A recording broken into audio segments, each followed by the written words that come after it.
Before we begin episode 1, a word of caution to listeners. This podcast may include suggestion of tragic events and ending one's life.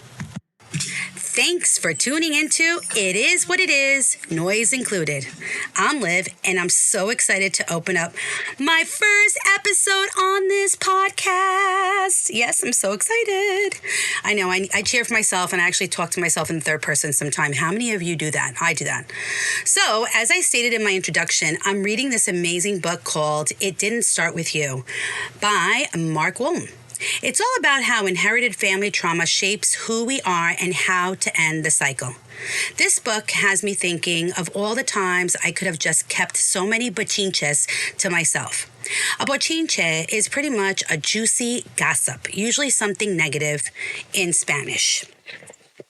This really makes me think, am I guilty of doing this to my girls? Did my mom do this to me?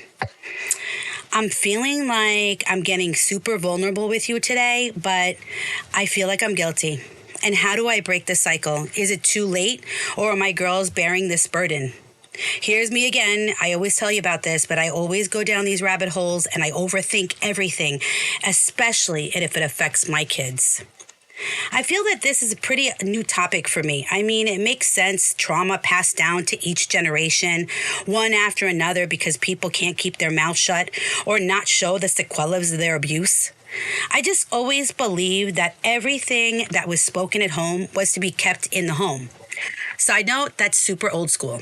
For example, my siblings and I were exposed to a lot. In my family, there was whispers of divorces, cheating, alcoholism, domestic violence, abortion, suicide, and tons of mental, verbal, physical, and sexual abuse.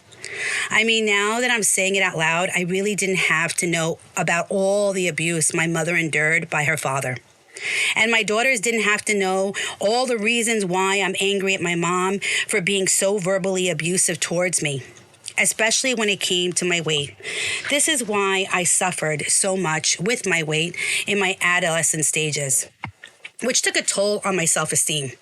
I will say this because of all this abuse, I have great coping skills and can somehow battle through crazy adversity.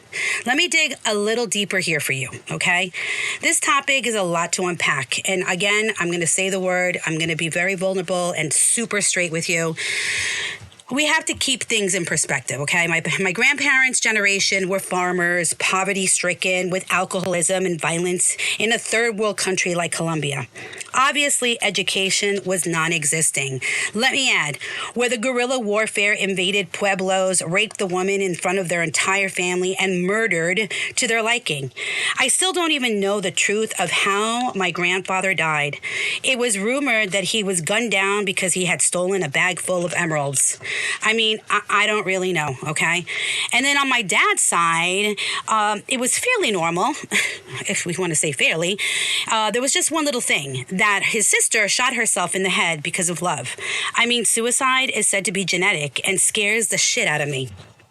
I also am guilty of being a yeller. When my girls were in their teenage years, I was so frustrated and just couldn't evolve because I couldn't control them anymore.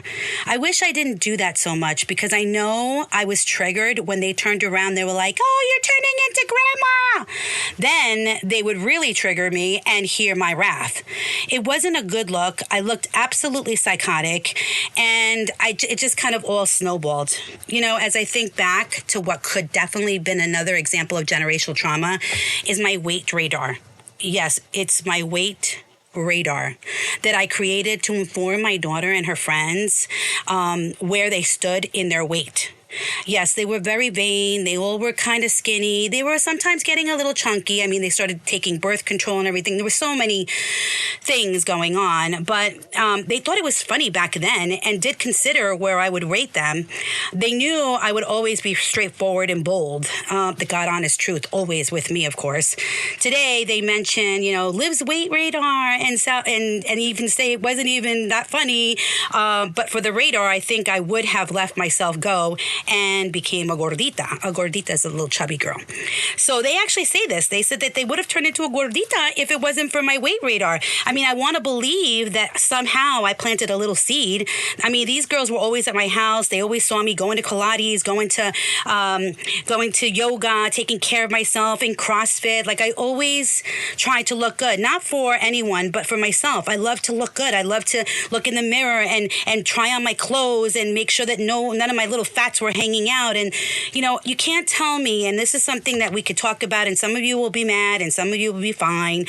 But I could never see myself happy when I was fat. I just wasn't happy. And I haven't heard of anyone that says, oh my God, I look so beautiful. Look how fat I am. Look how great I look. I mean, you really have to have high self-esteem and not see anything, not see what's in front of you, because it's not a good feeling. And maybe it's me. Maybe I'm just so traumatized and I have such bad dysmorphia that I could never see myself being heavy and being happy. So that's traumatizing. And I not only did that to my daughters, but I did it to my daughters' friends. Yeah, that's a good one, huh? Luckily, they don't resent me, and just think of it as another funny memory I offered my daughter's friends. You know, the guilt in me, again, just really wants to believe that I planted something good. I really didn't mean to do it badly. I just didn't want them to have bad self-esteem because I had suffered from it, and I just didn't want them to do it. Maybe that was my only way of, like, talking to them without really saying, hey, listen, you're getting fat. Do something about it, you know? Anyways, I think it's too late for me. My girls now know too much, and now that my mom is suffering from signs of dementia and manic episodes, she's retelling stories about her abuse to my daughters. I mean, these stories are traumatizing, and why is she doing this? I mean, they call me up, they're like, did this really happen to Grandma? I'm like, yeah. You know, I can't lie about it, right? It's normal. She's old, and she's mentally sick, and she's regressing her memories to the times she suffered the most, I guess. I have asked her to stop telling all these stories to the granddaughters and all these happenings. And now, guess what? I'm her personal therapist. She calls me. I mean, I don't want to hear this crap either. But I'll take the hit if it means not exposing more trauma to my girls. So to answer my own question, it's too late to break the cycle in this generation, because the girls now know too much, literally exposed to so much abuse.